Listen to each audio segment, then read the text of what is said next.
शील वेद व्यास कृत श्रीमद् भागवतम स्कंद प्रथम अध्याय त्रयोदश श्लोक संख्या 5।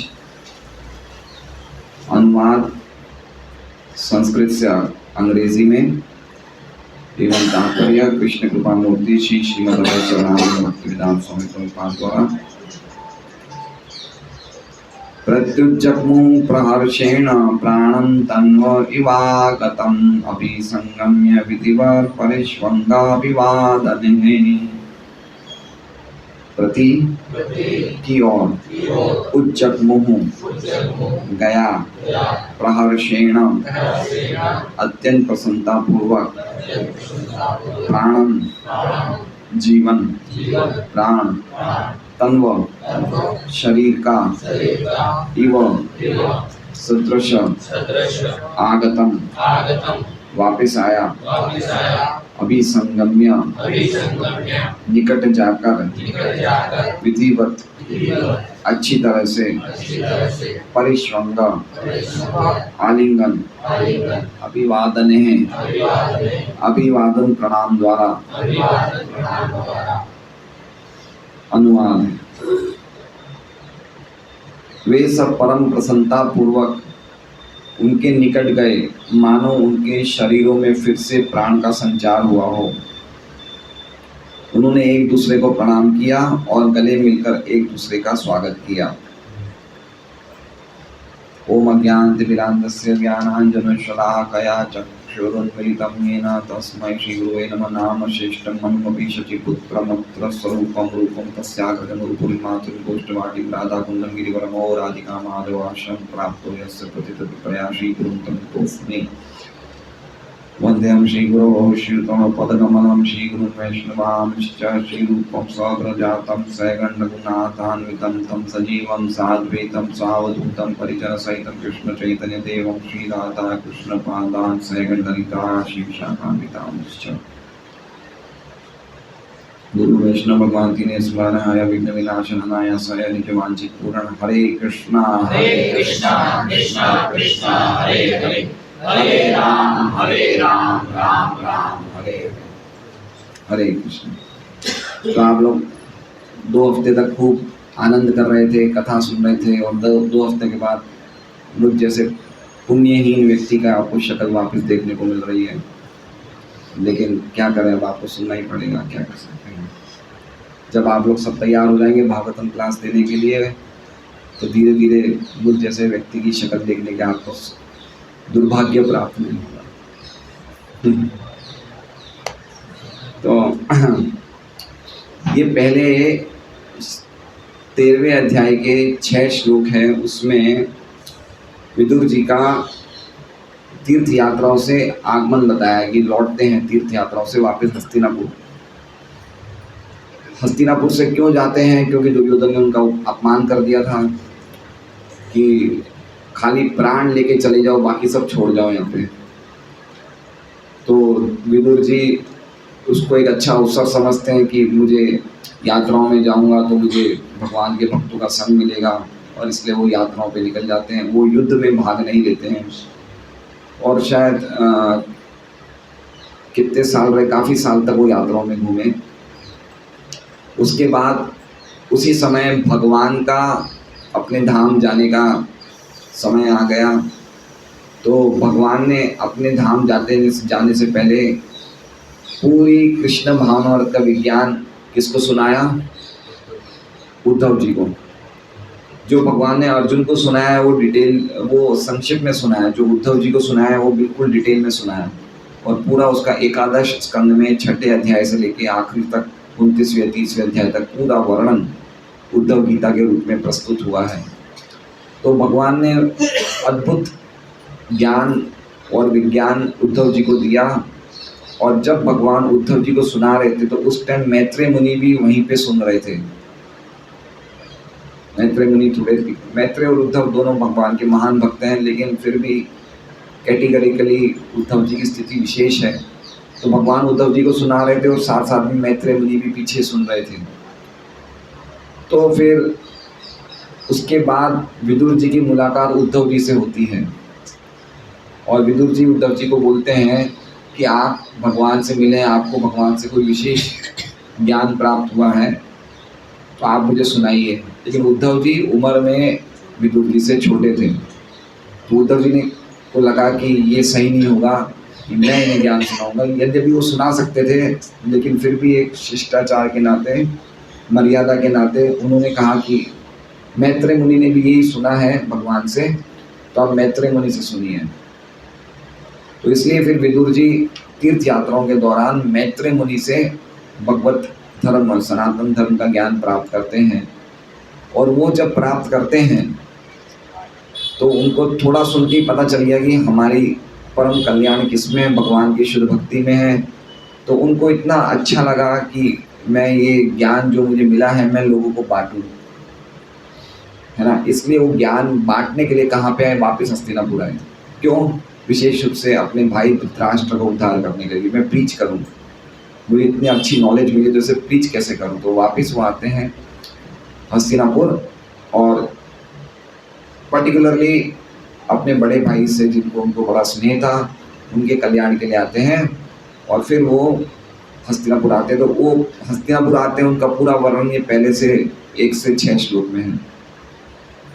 तो हमने कल देखा कि कैसे अलग अलग जो वहाँ के लोग थे, कौरव और पांडव सब थे, वो कितने खुश हुए।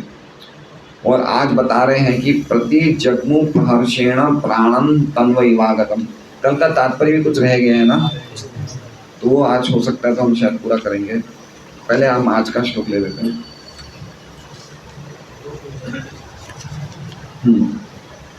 तो सब लोग प्रति मतलब उनकी तरफ, किनकी तरफ? विदुर जी की तरफ। प्रति जग्मु मतलब गए, सब लोग जो भी थे वहाँ पे थे, उपस्थित थे, वो लोग विदुर जी की तरफ गए। कैसे गए? तो कह रहे प्रहर्षेण। प्रहर्षेण मतलब बड़े खुश होके, अत्यंत प्रसन्नतापूर्वक गए। तो क्या उपमा दी गई है? तो कह रहे हैं जैसे प्राणम तन्वैवागतम, जैसे तनु मतलब शरीर, शरीर में प्राण लौट आते हैं, है ना। कुछ समय के लिए अगर शरीर बेहोश हो जाता है और वापिस शरीर में चेतना आ जाती है, प्राण आ जाते हैं, तो क्या लगता है, कितना मतलब शरीर चलने फिरने लगता है, हाथ पैर हिलने डुलने लगते हैं। तो उसी प्रकार से जितने भी लोग थे वहाँ पे हस्तिनापुर में, वो ऐसा उनकी तुलना दी गई कि जैसे उनमें कोई जान ही नहीं थी। लेकिन जैसे विदुर जी आते हैं वैसे उनमें सब में जान आ जाती है। विदुर जी का इतना अद्भुत व्यक्तित्व था, इतना अद्भुत चरित्र था। जैसे कल प्रभु जी ने बताया कि भक्तों का ये विशेष गुण होता है कि वो कहीं भी जाते हैं तो उनका आना सबको अच्छा लगता है, चाहे वो अभक्त भी हो चाहे भक्त भी हो। तो इसलिए विदुर जी का आना पांडवों को भी अच्छा लगा। कौरव तो कोई थे नहीं उस टाइम, धृतराष्ट्र और गांधारी थे, लेकिन सबको अच्छा लगा, बहुत अच्छा लगा। फिर क्या किया सबने? तो कह रहे अभिसंगम्य, पास में गए, विधिवत। विधिवत मतलब शिष्टाचार से, बड़े अच्छी तरह से। विधि मतलब ब्रह्मा जी का भी एक नाम है विधि, और विधि का अर्थ है मतलब कोई तौर तरीके से, एक प्रॉपर एक प्रोटोकॉल से, जो सिस्टम बताया गया है शास्त्र में उसके अनुसार क्या किया उन्हें? परिश्वंग, गले मिले। तो गले मिलते हैं, ज़्यादातर बड़े छोटों को गले मिलते हैं। अभिवादन है, अभिवादन मतलब प्रणाम किया, वंदन किया। इसके द्वारा सब लोग विदुर जी से मिले, कोई गले मिल के मिले, कोई प्रणाम करके मिले, कोई वंदन करके मिले। इस प्रकार से विदुर जी से सब लोग मिलते हैं। तो ये श्लोक है। विश्वनाथ चक्रवर्ती ठाकुर कहते हैं कि जब प्राण चले जाते हैं तो व्यक्ति बेहोश हो जाता है, और वही जब प्राण वायु लौटती है तो व्यक्ति की चेतना वापस आ जाती है।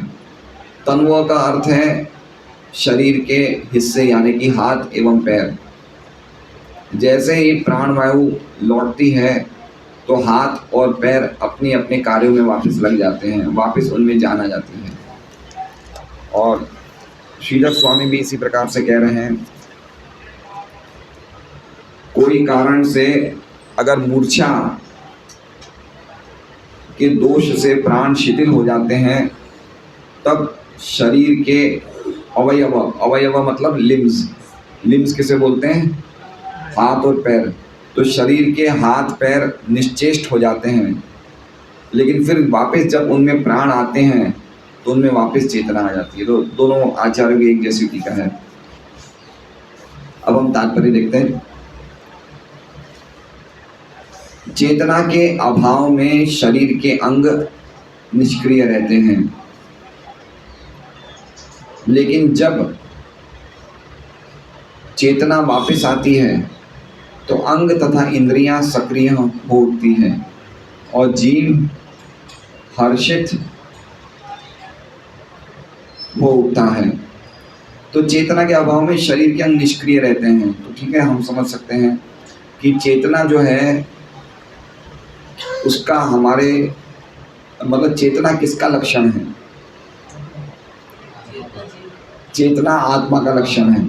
अगर शरीर में चेतना है तो मतलब आत्मा है, और जैसे ही शरीर से चेतना चली जाती है, इसका मतलब आत्मा चली जाती है, तो शरीर के सब अंग निष्क्रिय हो जाते हैं। निष्क्रिय मतलब शरीर पूरा जो होता है वो पूरी तरह से मतलब इनएक्टिव हो जाता है, जड़ हो जाता है। जैसे कल हम लोग अंत्येष्टि क्रिया में गए थे, तो राधा जन प्रभु का हमने डेड बॉडी देखी, तो पूरी तरह से निस्तेज निष्क्रिय हो गई थी, है ना। तो हम देख सकते हैं कि वो व्यक्ति जो इतने हलचल करते थे, इतना प्रचार करते थे, इतना सब करते थे, लेकिन एक चेतना के जाने से पूरा शरीर कैसा हो गया? निश्चेष्ट हो गया, है ना। तो शरीर के अंग निष्क्रिय रहते हैं। तो इसलिए असली जीवन क्या है? असली जीवन क्या है? चेतना ही असली जीवन है। और चेतना का अर्थ क्या हुआ? आत्मा। तो जीवन कहाँ से आता है? आत्मा से आता है। प्रभुपाद की बहुत अच्छी बुक है, लाइफ कम्स फ्रॉम लाइफ, है ना। जीवन किससे आता है? जीवन से ही आता है ना। तो जो विविधताएं हैं, जो वेराइटीज हैं, वो जड़ता में नहीं है, वो जीवन में है। समझ रहे बात को? जैसे जीवन से जीवन बनता है ना। जैसे केशव रुचि माता जी, रूप आत्मा का होता है, शरीर का होता है। रूप किसका होता है? शरीर का होता है। मदन सुंदरी माता जी, रूप किसका होता है? शरीर का होता है, आत्मा का होता है? शरीर का होता है। बताइए प्रतीक जी माता जी। आत्मा है तो शरीर है, नहीं तो रूप, प्रभुपाद जी हमारे शास्त्रों में पता चलता है कि रूप जो होता है वो आत्मा का होता है। ठीक है, अभी आप समझ लीजिए कि आत्मा ही शरीर को रूप देती है। ठीक बात है। जैसे कल हमने देखा कि गांधारी के ने अपने गर्भ को मारा, तो वो मांस के पिंड थे वो। तो जब उसमें व्यासदेव जी की कृपा से आत्मा प्रवेश करती है तो वो एक्टिव बनते हैं। ठीक है, तो कहने का तात्पर्य कि आत्मा के शरीर में प्रवेश करने से ही शरीर का निर्माण होता है, शरीर को रूप मिलता है। तो अल्टीमेटली रूप किसका है? आत्मा का है। जीवन क्या है? असली आत्मा है, शरीर नहीं है। अभी देख लीजिए, अगर हमने भौतिक जगत में भी जो कुछ भी हम बना रहे हैं या जो कुछ भी अच्छी देखने लायक चीज़ बना रहे हैं, वो सब कौन बनाती है? आत्मा ही बनाती है। कौन बना रही है बताइए? मेट्रो ट्रेन आ रही है या ये मेट्रो बसेस रोड बन रही है, कौन बना रहा है? आत्मा ही बना रही है। तो जीवन जड़ता को रूप देता है ना। क्या था पहले खाली मेटेरियल एलिमेंट्स थे, भौतिक तत्व थे। अब उससे इतनी अद्भुत ट्रेन बन रही है, तो रूप किसने दिया? आत्मा ने दिया। या हम ये समझ सकते हैं कि कोई भी चीज़ जो जड़ चीज़ है वो आत्मा के बिना उसकी कोई कीमत नहीं है ना। लेकिन अभी भौतिक अस्तित्व में हमें जड़ चीज़ की भी आवश्यकता है ना। अभी हम लोग भी शरीर के बिना नहीं रह सकते हैं, है ना। क्यों नहीं रह सकते? क्योंकि हम देहात्मा बुद्धि में, इसलिए शरीर की भी आवश्यकता है। लेकिन ओरिजिनली शरीर की आवश्यकता आत्मा को पड़ती ही नहीं है। समझ रहे बात को? जैसे अभी हमारी बहुत सारी कामनाएं जो हमें पूरी करनी पड़ती है, इसके लिए हमें शरीर मिलता है, अन्यथा हमें शरीर की आवश्यकता नहीं है। इसलिए ये सबसे पहले ज़रूरी समझना ये है कि अभी देख लीजिए, बहुत अच्छा एक आईफोन का मोबाइल भी होगा, जब तक उसको कोई ऑपरेट नहीं करेगा वो नहीं चलेगा। सही बात है भाग्यश्री? हमारे पास कोई अच्छी बहुत बड़ी गाड़ी हो या कोई भी चीज़ हो, जब तक हम उसे ऑपरेट नहीं करेंगे वो चलेगी नहीं। मतलब आत्मा ही ऑपरेट करती है और आत्मा ही उसको रूप देती है और आत्मा ही उसका शोषण करती है। कोई भी मटेरियल एलिमेंट्स का शोषण, शोषण मतलब समझ रहे हैं, उसको अपने स्वार्थ के लिए इस्तेमाल करती है। समझ रहे हैं? ये गीता जी में लिखा है, अपरेयम इतस्तुन्याम प्रकृति विद्धि में परम जीव भूतम महाभाव येदम धार्यते जगत।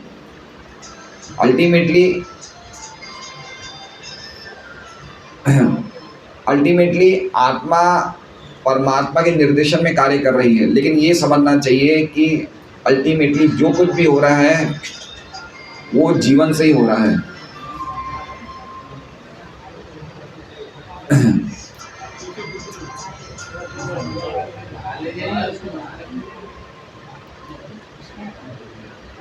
इसलिए अल्टीमेटली एक्टिविटीज किसकी होनी चाहिए? आत्मा की होनी चाहिए, है ना। और आत्मा की एक्टिविटीज के बिना क्या होता है? जीवन क्या है? मरा सा है। कैसा है? निष्क्रिय है। हम ये देख सकते हैं, अगर हम में से कोई भी व्यक्ति जो कुछ समय से भक्ति कर रहा है, तो भक्ति के पहले का जो जीवन था हमारा कैसा था? कैसा था जीवन हमारा? बिल्कुल निष्क्रिय जीवन था, है ना। सक्रिय नहीं था, निष्क्रिय था। कैसा जीवन था हमारा? हम लोग सुबह अपने हिसाब से उठते थे, खाते पीते थे, घूमते थे, टीवी पिक्चर देखते थे, होटल जाते थे। तो जीवन कैसा है? ये जीवन निष्क्रिय है, क्योंकि ये जीवन पूरा क्या है? पूरा जड़ता वाला जीवन है। इसमें कहीं भी सक्रियता नहीं है, क्योंकि जो भी कार्य हम कर रहे हैं शरीर के कार्य कर रहे हैं। सही बात है? तो अभी आत्मा के कार्य करने से हमारे में सक्रियता आ रही है, निष्क्रियता आ रही है? क्या आ रही है? हमें शुरू से पहले से अभी हमें अच्छा लग रहा है, खराब लग रहा है? बताइए।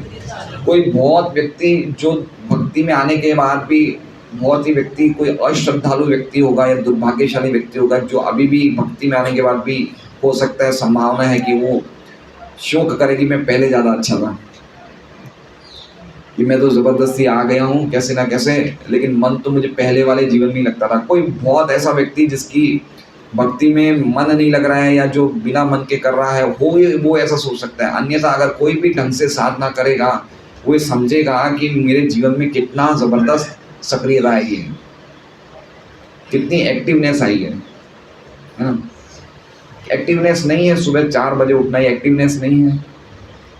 और हमेशा कुछ ना कुछ कार्य करना। आत्मा का कार्य, आत्मा कभी भी निष्क्रिय नहीं रहती है।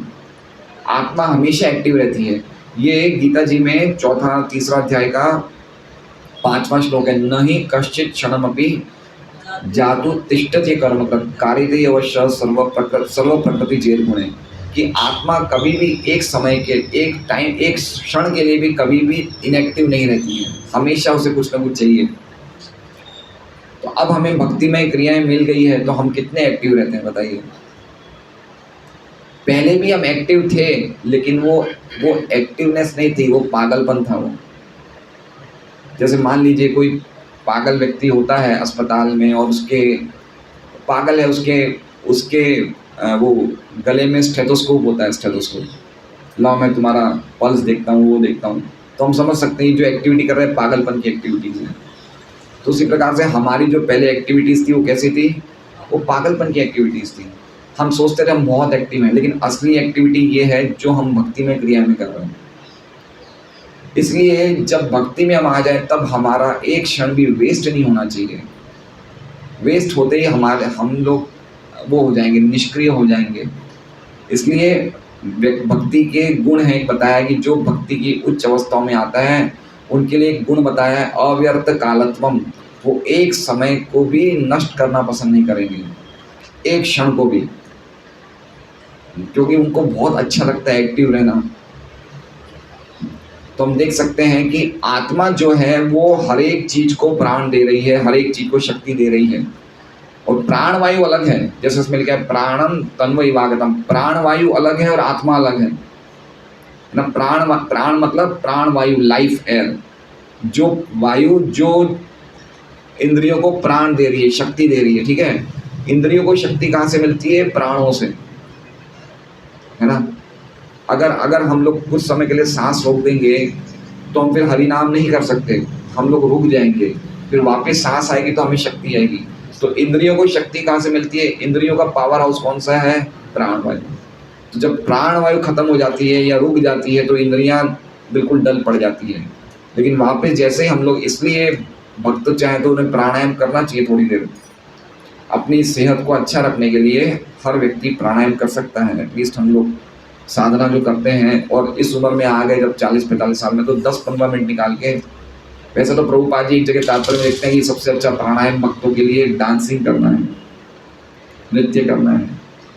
लेकिन पॉइंट ये है कि प्राण जो होते हैं, प्राण बहुत इंपॉर्टेंट होते हैं और इनको कैसे ना कैसे हमें कंट्रोल रखे रखें, क्योंकि प्राण से उम्र बढ़ती है या घटती है। इसलिए ज़्यादा चिंता रखना, ज़्यादा टेंशन रखना, ज़्यादा शोक करना, इससे हमारी आयु वेस्ट होती है ना।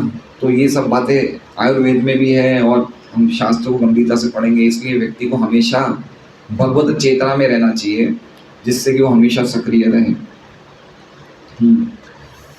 तो लेकिन जब चेतना वापस आती है तो अंग तथा इंद्रियां सक्रिय उठती है। इसका मतलब ये भी समझना चाहिए कि चेतना को कभी मारा नहीं जा सकता है ना, और शरीर को कभी बचाया नहीं जा सकता है।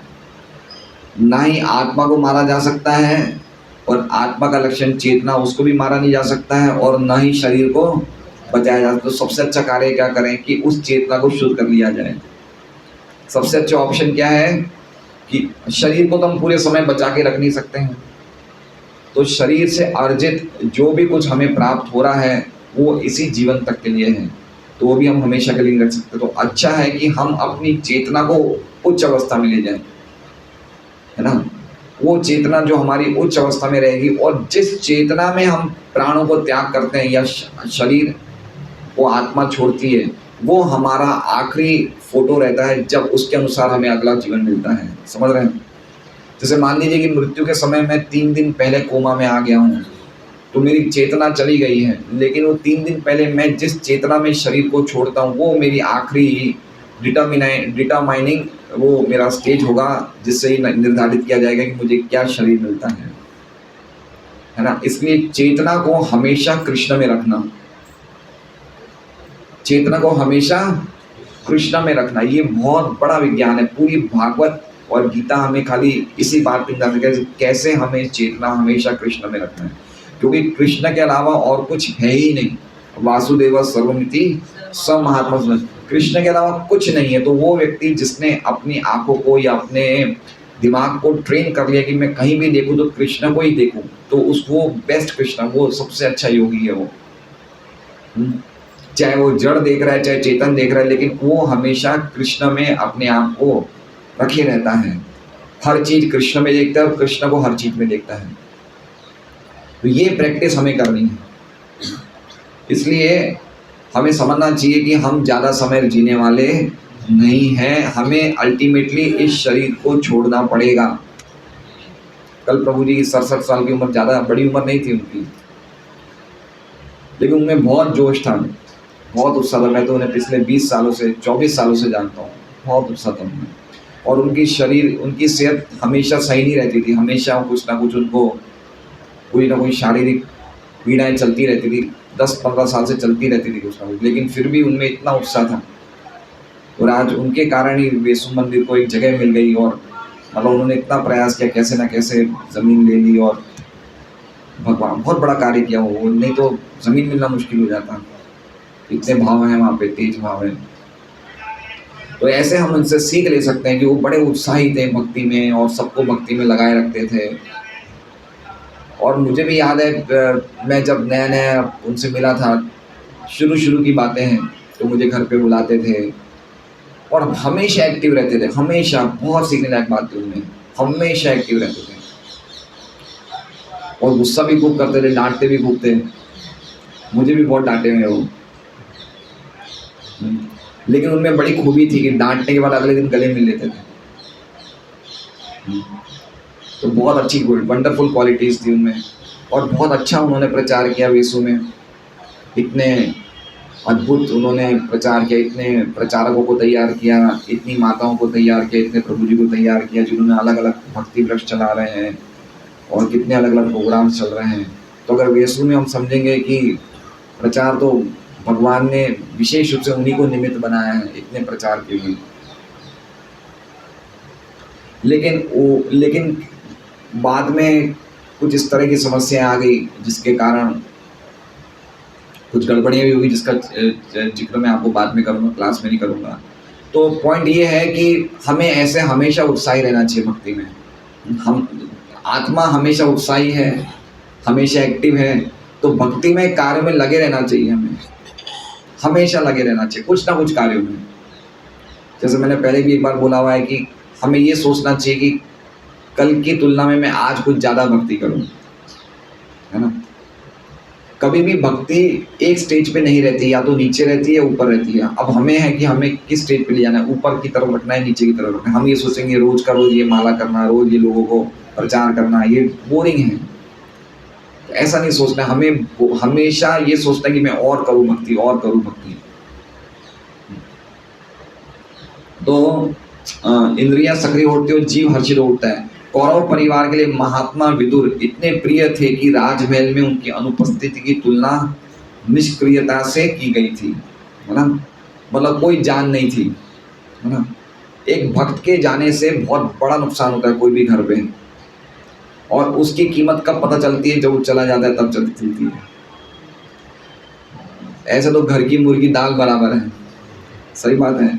जब घर के मेंबर्स रहते हैं भक्त के साथ, मान लीजिए उसके परिवार का कोई घर का व्यक्ति भक्त बनता है, बाकी लोग नहीं हैं, तो वो जब रहता है तब उसको नहीं पता चलता उन लोगों को। लेकिन जब वो उसकी डेथ हो जाती है, कभी वो घर छोड़ के चला जाता है, तब पता चलता है कि ये जो करता था बिल्कुल सही करता था। आज भी इतने केसेस देखने को मिलते हैं कि कोई व्यक्ति भक्त बन जाता है कोई घर में, बड़े बुजुर्ग बड़ा उसको रोक टोक करते हैं, लेकिन बाद में उनको एहसास होता है कि जो भी कर रहा है ना सही कर रहा है बिल्कुल। वो बोल नहीं पाते होंगे लेकिन उनको मन ही मन तो एहसास हो जाता है। तो एक भक्त के घर में रहने से उस घर की शोभा बढ़ती है, उस घर का पुण्य बढ़ता है, क्योंकि भक्त की यही प्लानिंग रहती है कि मैं अपने परिवार वालों का पुण्य कैसे बढ़ाऊँ, कैसे उन्हें भक्ति की तरफ ले जाऊँ। ये हमेशा एक फैमिली मेम्बर जो भक्त बन जाता है उसकी यही प्लानिंग चलती रहती है कि भाई मैं इसके बारे में कैसे भला सोचूं। तो विदुर जी इसी प्लानिंग के व्यक्ति थे। वो यही सोचते थे कि भाई कैसे मैं अपने बड़े भाई को समझाऊं, कैसे दुर्योधन जो हरकतें कर रहा है ये रुकी जाए। वो हमेशा घर के मेंबर्स का हित ही सोचता था, और इसलिए जब विदुर जी वापस आते तो सब लोग बड़े खुश हो जाते हैं, है ना। तो ये हम सोच देख सकते हैं। जैसे प्रभु जी ने कल बताया कि प्रभुपाद जी आते थे कोई एयरपोर्ट पे तो कितना भक्त स्वागत करते थे, उनको बड़ी खुशी होती थी। उसी प्रकार से विदुर जी के आने से उनकी उपस्थिति की कौरव परिवार के लिए महात्मा विदुर अब इतने प्रिय थे कि राजमहल में उनकी अनुपस्थिति की तुलना निष्क्रियता से की गई थी। सभी लोग उनके तीव्र वियोग का अनुभव कर रहे थे, अतः राजमहल में उनका वापस आना सभी के लिए आनंददायक था। अब हम लोग छठा श्लोक भी ले लेते हैं क्योंकि इसमें तात्पर्य नहीं, खाली मैं पढ़ लेता हूँ और अनुवाद सुना देता हूँ। मुमुचु प्रेम बाष्पो गंभीर कंट्य का तरहा राजा तमर्हया चक्रे कृतासन परिक्रम। अनुवाद। चिंता तथा लंबे वियोग के कारण वे सब प्रेम विवश होकर रुदन करने लगे। तब राजा युधिष्ठिर ने उनके बैठने हेतु आसन की व्यवस्था की और उनका सत्कार किया। तो ये हमारे आज 6 श्लोक हो रहे हैं। विदुर जी का आगमन हमने देखा। अब हम कल के जो बकाया हमारा तात्पर्य था उसको हम लोग कंप्लीट कर लेते हैं। हम लोग क्या सुनाया था कल प्रभु जी? शायद गांधारी का सुना दिया था, कंप्लीट कर दिया था। है प्रथा। हरे कृष्ण हरे कृष्ण हरे कृष्ण। प्रथा ये महाराज शूरसेन की पुत्री तथा भगवान श्री कृष्ण के पिता वसुदेव की बहन थी। बाद में महाराज कुंती भोज ने उन्हें गोद ले लिया था, अतः वे कुंती कहलाई। वह श्री भगवान की विजया शक्ति की अवतार थी। तो हम समझ सकते हैं जो भी भगवान के शुद्ध भक्त थे कोई ना कोई अवतार थे या कुछ ना कुछ विशेष उनका अस्तित्व था। जब उच्चतर गृह मंडल से स्वर्ग के निवासी राजा कुंती भोज को मिलने हेतु आते थे तो कुंती उनके स्वागत में लगी रहती थी। उन्होंने महान योगी दुर्वासा मुनि की भी सेवा की थी। महर्षि दुर्वासा ने उनकी अच्छी सेवा से प्रसन्न होकर उन्हें एक मंत्र दिया जिससे वे मनोवांछित देवता का आह्वान कर सकती थी। उन्होंने उत्सुकतावश तुरंत ही सूर्य देव का आह्वान किया, जिन्होंने उनके साथ समागम करना चाहा, किंतु उन्होंने ऐसा करने से इनकार किया। लेकिन जब सूर्यदेव ने आश्वस्त किया कि इससे उनका कौमार्य भंग नहीं होगा तो उन्होंने इनका प्रस्ताव मान लिया। इस समागम के कारण वे गर्भवती हो गई और उनसे कर्ण का जन्म हुआ। अब देखिए, इस प्रकार के जब हम कोई भी प्रकार की प्रसंग भागवत में सुनते हैं कि ऐसे कोई देवता ने कोई कुंवारी लड़के से समागम करना चाहा, तो इसको हमें हमारी भौतिक जगत की में जो हो रहा है कि ऐसे इस तरह से क्या कहते हैं, क्या है हमारा वो चौथा पाप क्या है, अवैध स्त्री संग, वैसे नहीं समझना चाहिए। ठीक है, ऐसे नहीं समझना चाहिए, क्योंकि देवता सूर्यदेव हैं। सूर्यदेव का क्या काम है? सूर्यदेव पूरे ब्रह्मांड को रोशनी देते हैं। तो कभी अगर उनके मन में कोई स्त्री से समागम करने की इच्छा हुई तो पहली बात तो ये है कि वो पुत्र का एबॉर्शन नहीं कराते हैं। इसका मतलब संतान देने के लिए ही समागम करते हैं। ठीक है, इंद्र तृप्ति के लिए नहीं करते हैं। इंद्र तृप्ति बाय डिफ़ॉल्ट होती है उस एक्शन में, लेकिन उनका जो उद्देश्य ये होता है कि भाई एक संतान जन्म ले। और देवताओं के साथ इस प्रकार के कोई होते तो उसमें उस चीज़ को गलत नहीं माना जाता है, हमें वैसे नहीं समझना चाहिए। एक बहुत सुंदर श्लोक है भागवतम में, जैसे हम देखेंगे आगे भी 9वें स्कंद में आएगा। वो सोम राजा सोम है, सूर्य चंद्रवंश सोम राजा है, वो बृहस्पति की वाइफ तारा को ले जाते हैं। तो इसलिए हमें ऐसे समय कुछ ऐसा नहीं देखना चाहिए कि कितना व्यक्ति गिरा हुआ है, ऐसे नहीं सोचना चाहिए। उनकी एक्टिविटीज़ देखिए वो क्या करते हैं। तो ये श्लोक है एक बहुत ही अच्छा श्लोक है। ईश्वराणाम च साहसाम तेजियासाम न दोष है वहने सर्वे भूलो जाता, कि जो बहुत ही व्यक्ति जो तेजियासाम न दोष है, जो बहुत व्यक्ति शक्तिशाली होता है उसके दोष को देखना नहीं चाहिए। समझिए क्या कर रहे हैं, सोम चंद्रदेव या सूर्यदेव क्या कर रहे हैं, वो पूरे जगत को रोशनी दे रहे हैं। तो अगर उन्होंने कुछ ऐसा दे दिया तो उनकी शक्ति थी, उससे दोष की कीमत नहीं है, वो दोष खत्म हो जाता है, दोष लगता नहीं है। समझ रहे हैं, वो उनको दोष लगता नहीं है, वो दोष क्या हो जाता है, वो फोरफिट हो जाता है इतनी शक्ति। अब जैसे मान लीजिए कि शिव जी ने क्या पिया, जहर पिया, अब उनको कुछ लगा ही नहीं उन्हें, है ना। कोई व्यक्ति अगर खाली एक बूंद भी पी ले तो तुरंत ऑन द स्पॉट मर जाए, लेकिन उन्होंने पूरा सागर पी लिया विष का तो भी उन्हें कुछ नहीं हुआ। तो इसलिए हमें समझना चाहिए कि ये लोग इतने शक्तिशाली ईश्वर होते हैं, इनको ये सब चीज़ें दूषित नहीं कर सकती है, हमें दूषित कर देती है। समझ रहे हैं बात को?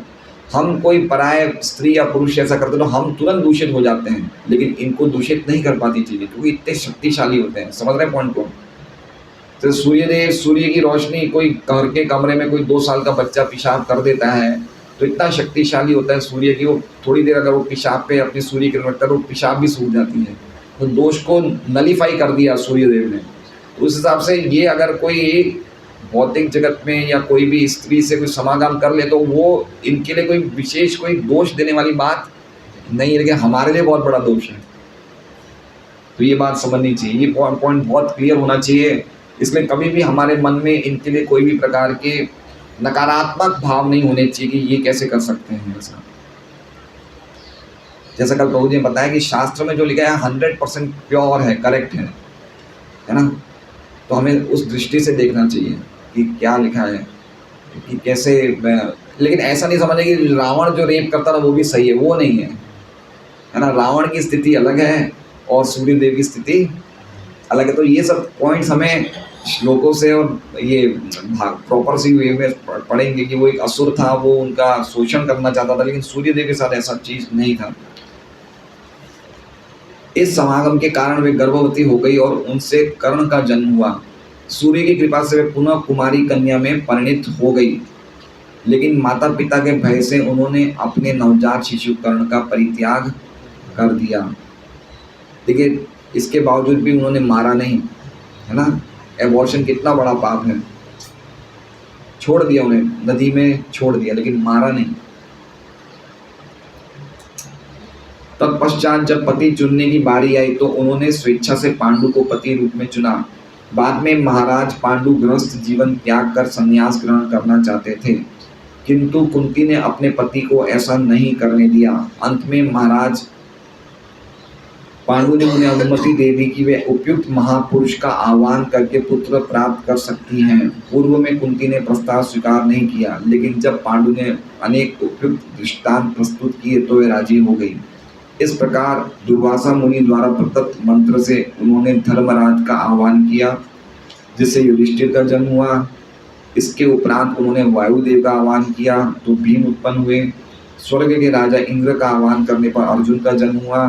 नकुल तथा सहदेव का जन्म स्वयं पांडु ने अश्विनी कुमारों द्वारा माद्री के गर्भ से कराया। बाद में जब महाराज पांडु अल्प आयु में ही दिवंगत हो गए तो कुंती इतनी दुखी हुई कि उन्हें मूर्छा आ गई। तब कुंती तथा माद्री दोनों सह पत्नियों ने यह निश्चय किया कि कुंती पांचों अल्पवयस्क बालकों पांडवों को पालने हेतु जीवित रहे और माद्री अपने पति के साथ सती हो। वहां पर उपस्थित सतश्रृंग तथा अन्य उपस्थित महर्षियों ने इस निर्णय का समर्थन किया। तो इनके जो भी एक्टिविटीज थी सब धर्म के अनुसार होती थी। जैसे लिखा है कि जो भी वहाँ पे ऋषिगण थे उन्होंने इस चीज़ को अप्रूव किया कि सही है, एक लेडीज बच्चों का ध्यान रखेगी और एक जो लेडी है वो सती बनेगी। तो सती बनने का अर्थ समझ रहे हैं। सती अर्थ क्या होता है? सती का अर्थ होता है कि पत्नी पति के वियोग को सहन नहीं कर सकती, है ना। तो इसको कैसे समझा जाए? आज ये चीज़ पॉसिबल नहीं है। उस टाइम क्यों पॉसिबल थी? क्योंकि पत्नी के लिए, पत्नी के हृदय में पति के लिए जो पतिव्रतता थी या पति परायणता थी इतनी अद्भुत थी कि पति का वियोग उनको इतना गर्म लगता था कि अग्नि से भी ज़्यादा गर्म क्या लगता था? पति का वियोग। तो जब वो अग्नि में प्रवेश करती थी तो उन्हें गर्मी नहीं लगती थी। समझ रहे बात को? उनकी क्वालिटीज, उनकी भावना पति के लिए इतनी अद्भुत थी कि वो पति के वियोग को ज़्यादा अग्नि से गर्म समझती थी। इसलिए पति के साथ ही प्राण छोड़ देती और पति जिस लोक को प्राप्त करता उसी लोक को वो, उनकी वाइफ उसी लोक को प्राप्त करती। लेकिन अभी ब्रिटिशर्स के टाइम पे एक आध जगह ऐसा देखा गया। प्रभुपाद जी लिखते हैं कि मैंने भी अपने जीवन में ऐसा देखा था कि ऐसी सती सिस्टम चलता था, लेकिन बाद में बंद कर दिया गया क्योंकि बाद में इसको वो हो गया, क्या कहते हैं, डिग्रेडेशन हो गया कि लोग ज़बरदस्ती स्त्रियों को डालते थे, जा तू ज़बरदस्ती अपने पति की चिता में प्रवेश कर जा। तो ज़बरदस्ती वाली एक्शन नहीं है ये, ज़बरदस्ती नहीं डाल सकते, वो तो एक गलत काम हो गया, है ना। स्त्रियों की तो पॉलिटिक्स कलयुग में वैसी रही ही नहीं है, तो उनको ज़बरदस्ती कैसे अग्नि में डाला जाए? इसलिए उस सिस्टम बाद में अंग्रेज़ों द्वारा बंद हो गई। तो कहने का मतलब ये कि इसलिए हम बहुत जगह भागवत में लिखा है कि कैसे स्त्रियां अपने पति के अग्नि में प्रवेश कर जाती थी। बाद में जब दुर्योधन के षड्यंत्र से पांडवों को राज्य से बाहर निकाल दिया गया तब कुंती अपने पुत्रों के साथ साथ, आजकल तो वापस शादियां हो जाती है ना। आजकल भूल जाते हैं हम लोग, 2-4 महीने में तो भूल भाल जाते हैं सब। तो हम देख सकते हैं, हमारी क्वालिटीज़ देख सकते हैं कितना डिग्रेड हो गए हम लोग, है ना। कलयुग का प्रभाव है, हम भी कुछ कर नहीं सकते। हम सब कलयुग के प्यादे हैं हम लोग। प्रायणाल पायुष सभ्य कलावस्मि निगे जना मंदा सुमंद मतयो। हाँ, बच्चों की शादी के बाद भी अगर ऐसा केस होता है तो माँ बाप फिर शादी कर लेते हैं। अच्छा हाँ, तो क्या कर सकते हैं ना, कामाग्नि बहुत खतरनाक है।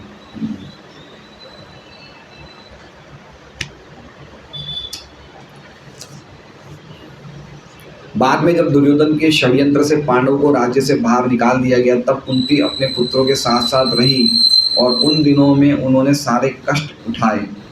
वनवास के समय एक असुर कन्या हिडिंबा ने भीम को पति बनाना चाहा।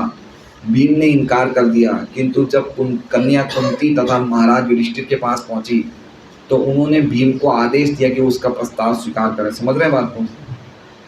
देखिए, इसमें एक और धर्म की शिक्षा दी जाती है कि क्षत्रियों के पास अगर कोई स्त्री आती है समागम के लिए तो क्षत्रिय मना नहीं कर सकते हैं, उनको उसकी बात माननी पड़ती है और एक संतान देनी पड़ती है।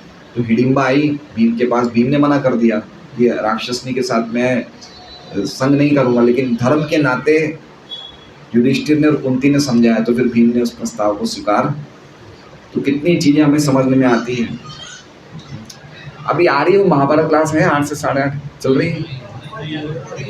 अच्छा, रिकॉर्डिंग आती है, लाइव बंद हो गई क्या? हैं? नहीं, मैंने ऐसा सुना है कि हर रोज आता है।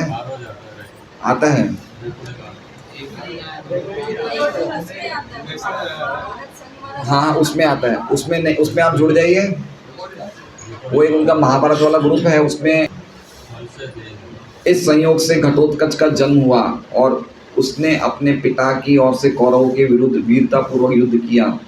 उनके वनवास काल में सभी पांडव एक ब्राह्मण परिवार के साथ रहे जो बकासुर राक्षस के कारण अत्यंत व्यथित था। कुंती ने भीम को आदेश दिया कि वो बकासुर का वध करके ब्राह्मण परिवार को असुर के उत्पीड़नों से बचाए।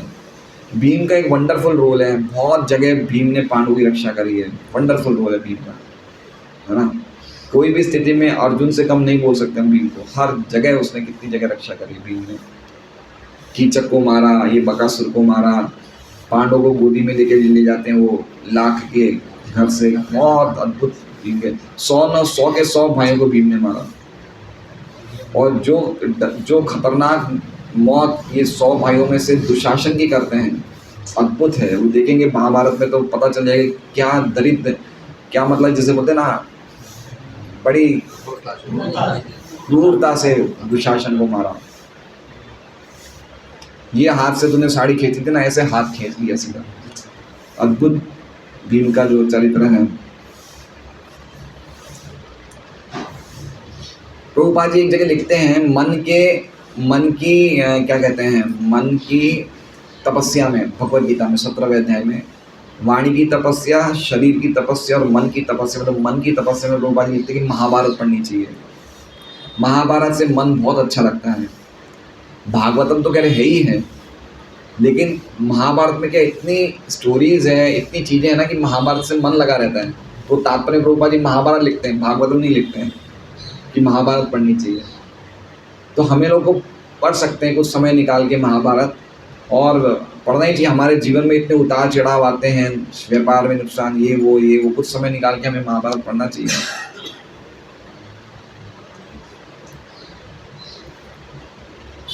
लेकिन ऐसा नहीं भागवत बंद कर दें, वो हमारा लाइफ है। वो श्रीमद् भागवतम तो बंद होना ही नहीं चाहिए। अगर समय मिले तो श्रीमद् भागवतम तो छोड़ ही नहीं सकते हम। अगर मिलता है तो श्रीमद् भागवतम, भगवद गीता, चैतन्य चैतामृत, ये तो हमारे लाइफ एंड सोल है। लेकिन महाभारत पढ़ने से हमें बहुत अच्छी चीज़ें प्राप्त होती है और हमें अपने चरित्र को सुधारने का बहुत अच्छा मौका मिलता है। क्योंकि भागवत तो ऑलरेडी सबसे हाईएस्ट प्लेटफॉर्म पे है। भागवत तो परमहंस प्लेटफॉर्म पे है, लेकिन परमहंस प्लेटफॉर्म के नीचे भी तो कुछ प्लेटफॉर्म होने चाहिए ना। हम सीधा परमहंस प्लेटफॉर्म पे तो एक साथ नहीं जा सकते हैं, ठीक है? तो कोई ना कोई प्लेटफॉर्म पे तो हमें स्थित होना चाहिए। धर्म के प्लेटफॉर्म पे, पुण्य के प्लेटफॉर्म पे, नैतिकता के प्लेटफॉर्म पे तो महाभारत सिखाती है वो हमें।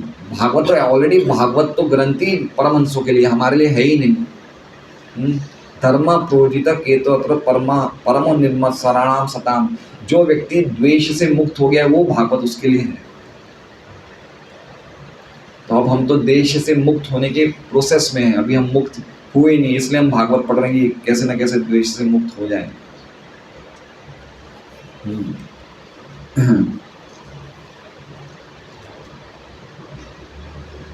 कुंती ने भीम को आदेश दिया कि वो बकासुर का वध करके ब्राह्मण परिवार को असुर के उत्पीड़नों से बचाए। उन्होंने महाराज युधिष्ठिर को सलाह दी कि वे पांचाल देश के लिए प्रस्थान करें। इसी पांचाल देश में अर्जुन ने द्रौपदी को प्राप्त किया, लेकिन कुंती के आदेश से पांचों भाई पांचाली या द्रौपदी के समान रूप से पति बने। वो श्री व्यासदेव की उपस्थिति में पांचों पांडवों के साथ ब्याही गई। कुंती देवी अपने प्रथम पुत्र कर्ण को कभी भी नहीं भूल पाई।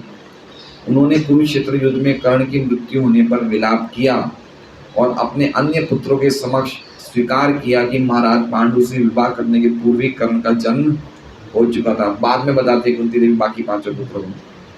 कुरुक्षेत्र युद्ध के पश्चात जब भगवान श्री कृष्ण अपने घर वापस जाने लगे तब उन्होंने जो प्रार्थनाएं की वे सर्वोत्कृष्ट है। हमने पढ़ी अभी ना कुंती महारानी की प्रार्थना। कौन सा अध्याय था? कौन सा अध्याय था? 8वां अध्याय था। अंत में वे गांधारी के साथ कठोर तपस्या करने हेतु जंगल चली गई। वे प्रत्येक 30वें दिन पर भोजन करती। कौन से दिन पे? 30वें दिन पे भोजन करती। अंततः वे ध्यान में लीन होकर दावाग्नि में जलकर भस्म हो गई। द्रौपदी ये महाराज द्रुपद की सर्वश्रेष्ठ सती पुत्री तथा इंद्र पत्नी देवी शचिका की अंशावतार थी। तो इंद्र के अंशावतार अर्जुन थे, तो उसी प्रकार से इंद्र की पत्नी शची की अंशावतार द्रौपदी थी। महाराज द्रुपद ने यज्ञ मुनि की अध्यक्षता में एक महान यज्ञ संपन्न किया। पहली आहुति के साथ धृष्टद्युम्न का जन्म हुआ और दूसरी आहुति से द्रौपदी जन्मी। अतएव ये धृष्टद्युम्न की बहन है और पांचाली के नाम से भी प्रसिद्ध है। पांचों पांडवों ने इन्हें पत्नी के रूप में ब्याया और हर एक पति से इन्हें एक एक पुत्र प्राप्त हुआ। मतलब काफ़ी जगह हम पढ़ते हैं कि लोगों का जो सिस्टम था पहले वैदिक काल में, वो बड़ा ध्यान रखते थे कि हमारी संतानों को कैसे जन्म दिया जाए, है ना। गर्भाधान संस्कार और बहुत ही जीवन का बहुत ही इम्पोर्टेंट प्रोसेस होता है कि भाई हम अपनी संतान जो होने वाली वो अच्छी से अच्छी हो, बेस्ट संतान हो। तो हम देख सकते हैं कि कितना ये लोग करते हैं, संतान उत्पन्न करने के लिए यज्ञ किया है। धृष्टद्युम्न और ये द्रौपदी जैसे बच्चे हुए। कितनी हाई क्वालिटी के बच्चों की आवश्यकता देश में है, समाज में है, लोगों को है। अभी तो प्रैक्टिकली हर एक बच्चा ही वर्ण संकर है ना, वर्ण संकर ही हर एक बच्चा, क्योंकि काम से उत्पन्न होते हैं, धर्म से तो उत्पन्न होते ही नहीं बच्चे, है ना। खतरनाक बच्चे हैं, 2 महीने का बच्चे को मोबाइल चाहिए, तो सब खतरनाक बच्चे हुए नहीं हुए, बिना मोबाइल के खाता ही नहीं है। तो क्या क्वालिटी हो गई है। इसलिए अभी भी प्रभुपाद जी बोलते हैं अच्छे भक्तों को बच्चे पैदा करना चाहिए, लेकिन 50 माला रोज करें, अच्छे बच्चों को पैदा करें। शादी के पहले, शादी के बाद कुछ समय तपस्या करें, उसके बाद संतान उत्पन्न करें। तो बहुत सारे प्रभुपाद जी ने बच्चों के लिए, भक्तों के लिए दिए कि भक्तों को कैसी क्वालिटी के बच्चे उत्पन्न करने चाहिए। और हम अभी भी देखते हैं, पूना में एक भक्त दंपति है, उनका बच्चा 3 या 4 साल का, और अपने माँ बाप को बोलता है कि मैं रोज़ मंगल आरती में रह जाता है, रोज़ अपने माता पिता के साथ। 3-4 साल का ही है, क्योंकि मंगल आरती मिस नहीं करता है। तो वो बच्चा कोई ऐसा बच्चा आया कि जो पिछले जीवन में भक्त था, है ना। बहुत सारी आत्माएं घूम रही है ब्रह्मांड में। हम किस प्रकार की भावना में, वो प्रकार की आत्मा स्त्री के गर्भ में प्रवेश करती है। तो अगर हम तमोगुणी भावना, तमोगुणी आत्मा आएगी, है ना। और भक्ति के भाव में तो भक्त आत्माएं प्रवेश करती है। पूरा साइंस है ये, है। हाँ, तो वही तो मैं कह रहा हूँ, अगर माता पिता भक्त होंगे तो उनकी भावना के अनुसार वो जो बच्चा कंसीव करेंगे वो भक्ति आएगा ना, उसी प्रकार का बच्चा आएगा। और तमोगुणी व्यक्ति होगी, उसकी भावना ही तमोगुणी होगी, तो तमोगुणी बच्चा प्रवेश करेगा। तो सब ये अद्भुत बातें हैं। पांचों पांडवों ने इन्हें पत्नी के रूप में ब्याह और हर एक पति से एक एक पुत्र प्राप्त हुआ। महाराज युधिष्ठिर से प्रीतिभीत, भीमसेन से सुतसोम, अर्जुन से श्रुतकीर्ति, नकुल से शतानिक तथा सहदेव से श्रुतकर्मा का जन्म हुआ। ये अपनी सास कुंती के ही समान अत्यंत सुंदरी बताई गई है। इनके जन्म के समय आकाशवाणी हुई थी कि इसका नाम कृष्णा होगा। साथ ही ये भी आकाशवाणी हुई कि इसका जन्म कई क्षत्रियों का वध करने हेतु हुआ है। हाँ, तो इनके जन्म से एक कारण महाभारत का होगा, एक कारण द्रौपदी भी है। शंकर के आशीर्वाद से इन्हें 101 से 1 योग्य 5 पति मिले। जब उन्होंने, अरे बाप रे, लंबा ताप कर लिया। जब उन्होंने स्वयं अपना पति चुनना चाहा तो विश्व भर के देशों के राजा तथा राजकुमार आमंत्रित किए गए। वो पांडवों के वनवास के समय पांडवों से विवाहित हुई, किंतु जब वे अपने घर वापस गए तो महाराज द्रुपद ने उन्हें प्रचुर दहेज दिया। महाराज धृतराष्ट्र की सभी बहुओं ने द्रौपदी का स्वागत किया। तो दहेज प्रथा भी गलत नहीं है, है ना। इसमें लिखा है प्रचुर दहेज दिया। दहेज प्रथा जो है बोनाफाइड है, प्रामाणिक है। लेकिन जब एक पक्ष की लालच की भावना आ जाती है कि मैं लड़की ला ही रहा हूँ इसलिए कि मुझे दहेज चाहिए, वो भावना गलत है।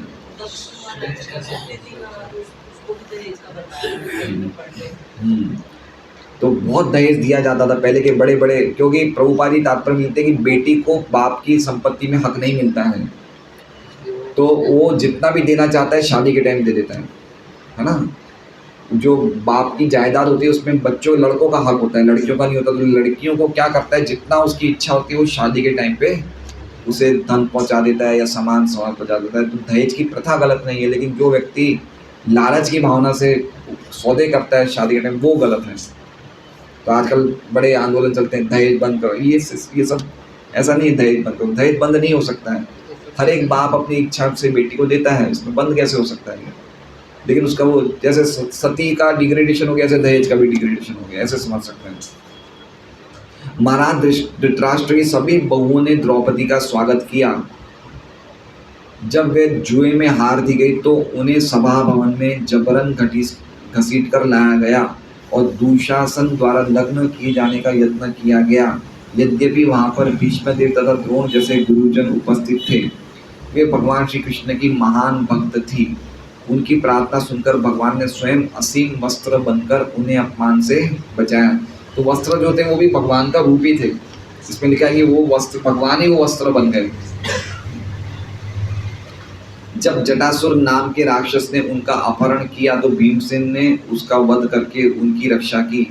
उन्होंने भगवान श्री कृष्ण की कृपा से पांडवों को दुर्वासा मुनि के शाप से बचाया। वो भी आपको पता है दृष्टांत। जब पांडव विराट के राजमहल में अज्ञातवास कर रहे थे तब कीचक उनके अपूर्व सौंदर्य पर मोहित हो गया। तब भीमसेन की सहायता से इस दुष्ट का वध किया गया और इस प्रकार वे बच गई। जब अश्वत्थामा ने उनके 5 पुत्रों का वध कर दिया तो वे अत्यंत शोकाकुल हुई। अंतिम अवस्था में वे अपने पति महाराज युधिष्ठिर तथा अन्य व्यक्तियों के साथ स्वर्गारोहण के लिए गई तथा मार्ग पर गिर गई। युधिष्ठिर ने उनके गिरने का कारण बताया, किंतु जब महाराज युधिष्ठिर स्वर्ग पहुंचे तो उन्होंने देखा कि लक्ष्मी देवी के रूप में द्रौपदी वहां पहले से विद्यमान थी। अब लास्ट है सुभद्रा। सुभद्रा वसुदेव की पुत्री तथा भगवान श्री कृष्ण की बहन है। ये न केवल वसुदेव की लाडली पुत्री थी किंतु श्री कृष्ण तथा बलदेव की भी अत्यंत प्रिय बहन थी। ये दोनों भाई तथा बहन पुरी के सुप्रसिद्ध जगन्नाथ मंदिर में मूर्तिमान है और आज भी नित्य हजारों तीर्थ यात्री इस मंदिर में दर्शन करते हैं। ये मंदिर सूर्य ग्रहण के अवसर पर श्री भगवान की कुरुक्षेत्र यात्रा तथा बाद में वृंदावन वासियों से मिलने का प्रतीक है। समझ रहे हैं ये बात? भगवान की कुरुक्षेत्र यात्रा तथा बाद में वृंदावन वासियों से मिलने का प्रतीक है। इस अवसर पर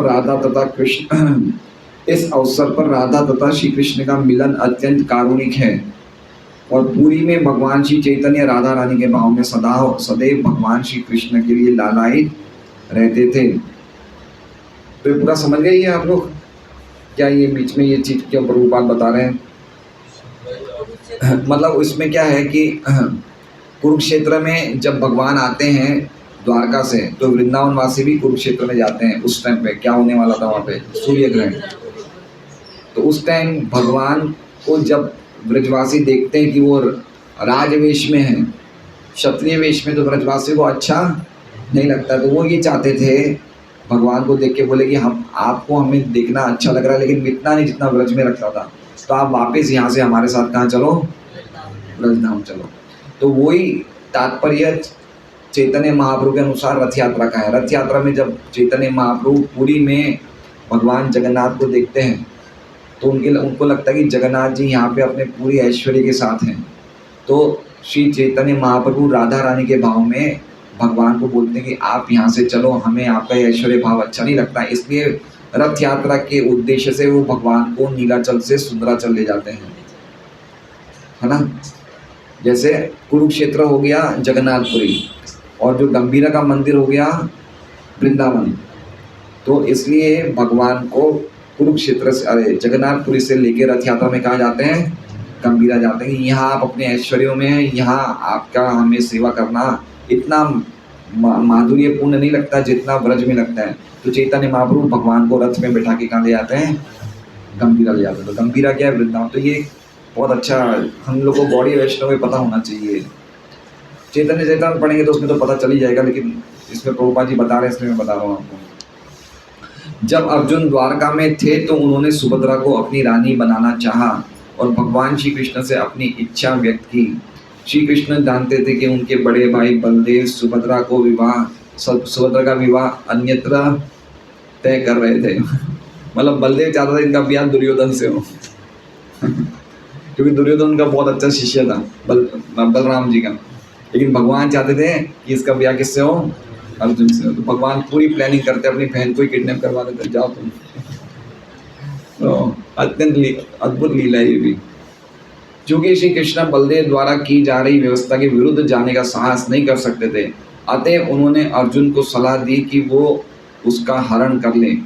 अतः जब समस्त लोग रेवत पर्वत पर आनंद मनाने गए थे तब अर्जुन ने भगवान श्री कृष्ण की योजना के अनुसार सुभद्रा का हरण कर लिया।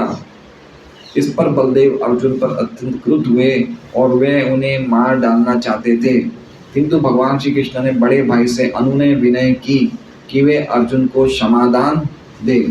तब अर्जुन के साथ सुभद्रा का विधिवत विवाह हुआ और सुभद्रा से अभिमन्यु का जन्म हुआ। अभिमन्यु की अकाल मृत्यु से सुभद्रा अत्यंत दुखी थी, किंतु परीक्षित के जन्म से वे सुखी तथा संतुष्ट हुई। हरे कृष्ण।